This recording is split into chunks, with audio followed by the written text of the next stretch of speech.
allowed us to get a feel for job tracking and barcode scanning with very little outlay and minimal input from us to make the thing actually happen and see some tangible result very quickly.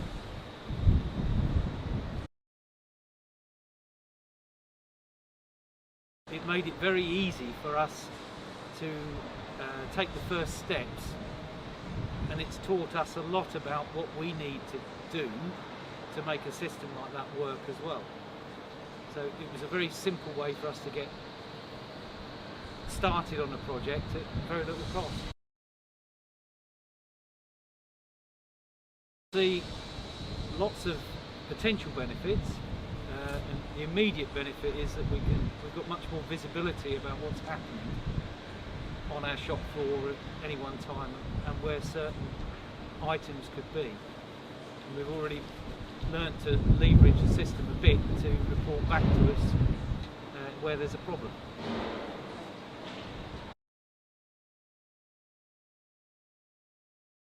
At the first station, as we're starting the door manufacturing process, as that section is finished, they're scanning the door, yes, at that point. We've missed a lot of the intermediate steps out, and we're only then scanning the door when it's at its final processes, so we can see at this stage where the door started and when the door is finished, and then we're scanning at the packing location to say how the door is packaged as it goes out the building.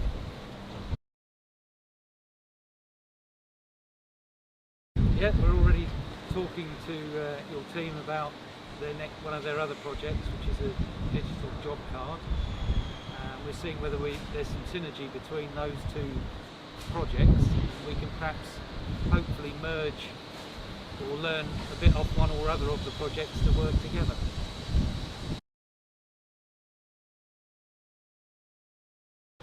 Don't do too much too quickly. Don't try and do everything at once. Start small.